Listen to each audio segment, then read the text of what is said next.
Good morning everyone.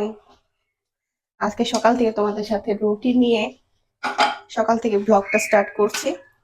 চলো আমি রুটি বানাই আর তোমরা আমার ব্লগটি এনজয় করতে থাকো।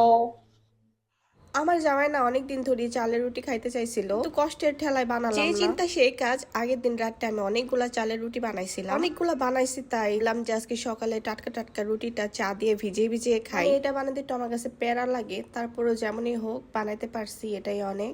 অনেক তাড়াতাড়ি ভেঙে যায় চালের রুটি।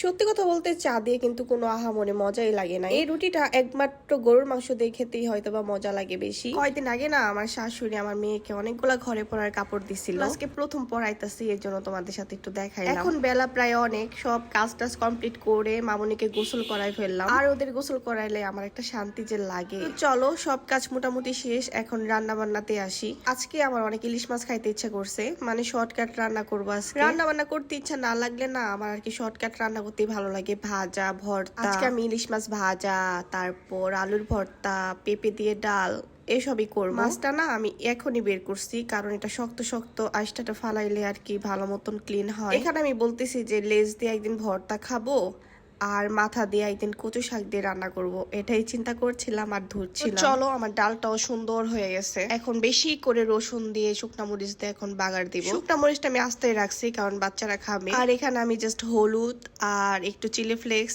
আর লবণ দিয়ে মাছটা ম্যারিনেট করতেছি। ইলিশ মাছে বেশ কিছু লাগে না, আমি না একটু লেট করে মাছটা কেটে ফেলছি, এর জন্য মাছটা একটু নরম হয়ে গেছে। শক্ত শক্ত ইলিশ মাছ কাটলে কিন্তু অনেক সুন্দর হয়। ডালে বাগার শেষ আমার, এখন আমি ডালের হাঁড়িটা সুন্দর করে ক্লিন করব, কারণ ক্লিন না করলে দেখতে ভালো লাগে না। আজকে না আমি ডালটা রান্না করতে চাইছিলাম করম চা দিয়ে, কিন্তু ভাবলাম যে থাক পেঁপে দিয়ে রান্না করি, সবজিটা খাওয়া হবে, তাই আর কি আমি অর্ধেক পেঁপে এখান দিয়ে রান্না করছি। বললাম না আজকে শর্টকাট, আমার ডাল রান্না করা শেষ আর আমার সব মোটামুটি কাজ শেষ, আমার এরকম লাগতেছে। আর এখানে আমি আলু ভর্তার জন্য অনেকগুলা মরিচ ভেজে নিলাম। আজকে আমি পেঁয়াজটা ভেজে আলুর ভর্তাটা বানাবো, তাই অনেকগুলা পেঁয়াজ দিয়ে দিলাম। আমার পেঁয়াজগুলো না একটু ছোট ছোট করে কাটা উচিত ছিল, অনেক মোটা মোটা হয়ে গেছে।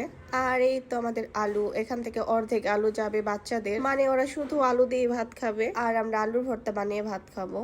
আর এখানে আমার মেয়ের জন্য আমি মাংস দিয়ে একটু পেঁপে দিয়ে আলু দিয়ে ঝোল রান্না করছিলাম। ও আজকে না একটা কাহিনী হয়েছে, আমার ভাত এত পরিমাণে নরম হয়ে গেছে কি বলবো। ভাজা টাজা তারপর ভর্তা টর্তা দিয়ে না এত লেটকা ভাত খাইতে ইচ্ছা করে না, তাই আমি আবারও ভাত বসাই দিলাম এক পর। ভাতটা কি করব চিন্তা করতেছি, যে কালকে হয়তো বা পান্তা ভাত খাবো, কারণ এতগুলা ভাত খাওয়াও যাবে না শুধু শুধু পান্তা ছাড়া। যাই হোক নরম ভাতটা মামুনিকে সুন্দর করে মেখে দিলাম, ওই নরম ভাতটা দিয়ে আজকে বাবুকে ভাত খাওয়াই দিব। এই বুইড়াটারে আমার প্রতিদিনই প্রায় খাওয়াই দিতে হয়, আর আমার মেয়ে তো একা একাই খাবে, তাকে খাওয়াই দিলে হবে না, সে একা একাই খাবে। যাই হোক মোটামুটি অনেক কাজ করে ফেলছি, কারণ বাচ্চাদের গোসল করানো খাওয়ানো একটা বড় কাজ আমার কাছে। এখন চলো নিজেরা খাবো। অনেক মজা করে আলু ভর্তাটা বানাইছিলাম, দেখতে যেমন হয়েছে খাইতেও কিন্তু অনেক মজা লাগছে। তো এখন আমি ইলিশ মাছটাও ভাজছিলাম একটু পেঁয়াজ দিয়ে আর একটু চিলি ফ্লেক্স দিয়ে।